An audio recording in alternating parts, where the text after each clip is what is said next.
आज हम एक अलामती एहतजाज के तौर से यहाँ पर जमा हुए हैं। हमारा ख्याल था कि ये एहतजाज जैसे कि हमने तकरीबन 2 महीना पहले म्यांमार एम्बेसी के सामने किया था वही करेंगे, लेकिन दिल्ली पुलिस जो अपनी गुंडागर्दी के लिए मशहूर है, जिसका स्पेशल सेल दुनिया भर में मशहूर हो चुका है कि किस तरह से लोगों को मर्डर करता हो, इनकाउंटर करता हो, फ्रेम करता हो, इम्प्लीकेट करता है, उसने आज हमको मजबूर कर दिया कि हम वहां पर जाने के बजाय यहाँ पर करें। फिर भी हमारे लिए कोई फर्क नहीं पड़ता है। हम नोखला में भी कर सकते थे और कहीं और भी कर सकते थे। हम यहाँ से ये ऐलान करते हैं कि हिंदुस्तान के अवाम और खुसूसन हिंदुस्तान के मुसलमान खामोश नहीं है और वो जानते हैं कि वहाँ पर क्या हो रहा है। इस वक्त रोहिंग्या जो वहाँ के मुसलमान एक शहरी है बर्मा के, उन पर बहुत शदीद जुल्म हो रहा है। बल्कि दुनिया की ह्यूमन राइट्स ऑर्गेनाइजेशन ने अपनी रिपोर्ट में कहा है कि उनसे ज्यादा मजलूम इस वक्त दुनिया में कोई भी ग्रुप नहीं है। सबसे ज्यादा मजलूम अगर कोई है तो वो रोहिंग्या मुसलमान है, जिनकी शहरियत छीन ली गई है और छीनने के लिए इतना अजीब और गरीब कानून बनाया गया है जिसकी दुनिया में कभी भी तारीफ में मिसाल नहीं है। वो कानून ये बनाया गया है कि अगर साबित कर दो कि 1832 के अंदर तुम्हारे आबा व अजदाद बर्मा में रहते हैं तो तुमको शहरियत दी जाएगी, वरना नहीं दी जाएगी।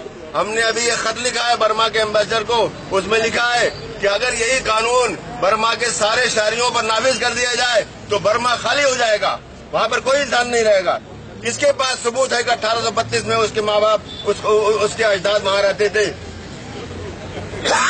भाई ये जुल्म जो उनके ऊपर खास तरीके से 1982 से शुरू हुआ है। 1982 में जो जुल्म शुरू हुआ वो उनकी शहरियत को उनसे छीन लिया गया, उनको स्टेटलेस बना दिया गया। यानी वो ऐसे लोग हैं जिनकी कोई शहरियत नहीं है।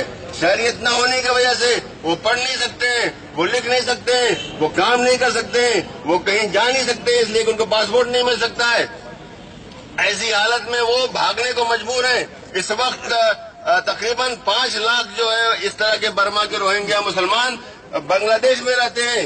25,000 खुद हमारे मुल्क में रहते हैं। यहाँ पर बहुत से तो जेलों में पड़े हुए हैं कि वो बगैर कागजात के यहाँ पे आए थे। इसी तरह से और पाकिस्तान के अंदर भी 1 लाख 1.5 लाख है, 2.5 लाख सऊदी अरब में है, थाईलैंड में है, मलेशिया में है, बहुत से मुल्कों में भाग करके। और आज भी बर्मा के अंदर तकरीबन 9 लाख रोहिंग्या मौजूद हैं। और पिछले साल, मतलब ये साल नहीं, पिछले साल 14 महीने से उनके खिलाफ बर्मा में खास तरीके से बहुत बड़ी जो है एक मुहिम छड़ी गई है, जिसमें कि बुद्धिस्ट जो मंक हैं, बुद्धिस्ट जो राहिब हैं, वो पेश है और वही आगे आते हैं। उनके साथ जो है वहाँ पर जो फसादी होते हैं उनके घरों पर हमला करते हैं, उनको वहाँ से निकालते हैं और सारा जो जुल्म हो सकता है वो करते हैं। इस तरह से वो भाग करके मुल्क के अंदर ही खुद अक़वाम मुत्तहिदा की रिपोर्ट है कि 1,20,000 रोहिंग्या इस वक्त मुल्क के अंदर अपने घरों के बाहर जाके टेंटों वगैरह में रह रहे हैं और दूसरे लोग भाग कर जाने पर मजबूर हो गए हैं। बहुत से थाईलैंड चले गए हैं, बहुत से मलेशिया गए हैं, हिंदुस्तान आए हैं, बांग्लादेश आए हैं। हालांकि हर जगह उनको शदीद मुश्किलात पेश आती हैं। वहाँ पर उनको आने से रोक दिया जाता है। अगर कोशिश की जाती है वो दाखिल न होने पाए, उनकी कश्ती को डुबो दिया जाता है, उनको कत्ल कर दिया जाता है, या फिर अगर वो मिल गए तो उनको जेलों में डाल दिया जाता है। हिंदुस्तान के अंदर भी ऐसे बहुत से हैं जो कि मालदा में और वेस्ट बंगाल में खास तरीके से वो इलाका आने का है बांग्लादेश से, वहाँ पर गिरफ्तार हैं, अंडमान के अंदर गिरफ्तार हैं। तो हम ये यहाँ से मुतालबा करते हैं अपनी हुकूमत से भी। हमारी हुकूमत जो है वो सेकुलरिज्म का भरम उठाती है दुनिया भर में और ये कहती है कि हम हुकूक इंसानी की पाबंदी करते हैं। उसको चाहिए कि बर्मा से अपने ताल्लुकात अगर तोड़े ना तो कम से कम कर दे। लेकिन उसके बावजूद हम देखते हैं कि हमारे सदर साहब वहाँ तशरीफ ले गए, हमारे प्राइम मिनिस्टर वहाँ पे गए और दूसरे लोग भी जा रहे हैं और ताल्लुकात मजीद बेहतर किए जा रहे हैं, नहीं है कि उनको खत्म किया जाए। ओबामा साहब भी वहाँ तशरीफ ले जाए, जबकि वहाँ पर आगे जल रही थी, वहाँ पे आग जल रही थी उन कैंपों में जहाँ पे ये लोग रहते हैं। उसके बावजूद ओबामा वहाँ पे गए और उनको एक कबूलियत दी। हालांकि बहुत जमाने से चूंकि वहाँ पे फौजी हुकूमत है اس لیے فوجی حکومت کی وجہ دنیا کے بہت سے ممالک نے اپنے تعلقات اگر توڑے نہیں تھے تو بالکل ہی کم سے کم حالت میں رکھے ہوئے تھے. ہم یہاں سے مطالبہ کرتے ہیں کہ دنیا جاگے اور یہ مظلوم جو ہیں ان کو ان کے حقوق دیے جائیں, اور یہ جو عجیب و غریب قانون بنایا ہوا ہے کہ 1832 میں ثابت کرو کہ تمہارے اجداد تھے, اس کو ختم کیا جائے اور ان کو جو جہاں جہاں بھاگے ہوئے ہیں ان کو واپس لا کر کے ان کے علاقوں میں بسایا جائے.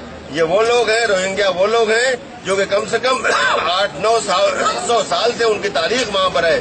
انہوں نے بہت زمانے تک حکومت کی ہے.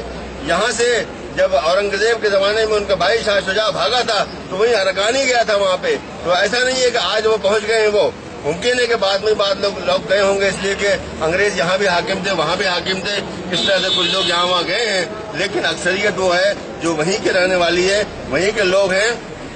ان لوگوں کو حق دینا, ان کو حق دلانا یہ ہماری حکومت کا بھی فرض ہے اور بین الاقوامی جو ادارے ہیں ان کا بھی فرض ہے, اقوام متحدہ کا بھی فرض ہے, اور خاص طریقے سے آرگنائزیشن آف اسلامک کانفرنس جس کا نیا نام کوآپریشن ہے, آرگنائزیشن آف اسلامک کوآپریشن, اس کا فرض ہے کہ وہ ان کے لیے اٹھے اور کام کرے. افسوس ہے کہ یہ کام نہیں ہو رہا ہے اور اسی کی طرف توجہ دلانے کے لیے ہم آج یہاں پر کھڑے ہوئے ہیں. لیکن افسوس ہے کہ دلی پولیس نے پوری کوشش کی کہ ہمارا یہ مظاہرہ ناکام ہو, لیکن در حقیقت اس وجہ سے ہمارے مظاہرے کی خبر آج دنیا بھر میں پہنچے گی کہ کس طرح سے دلی پولیس نے غنڈہ گردی کر کے ہم کو اپنی آواز, جو کہ ایک آزاد ہندوستان میں آزاد لوگ ہیں, انہوں نے ایک صحیح طریقے سے بغیر کسی وائلنس کے, بغیر کسی زور زبردستی کے ہم نے کوشش کی تھی, ہم کو روکنے کی کوشش کی. اس لیے ہم کو امید ہے کہ اب ہماری آواز اور زیادہ دنیا بھر میں جائے گی انشاءاللہ. اسی پہ میں ختم کرتا ہوں اور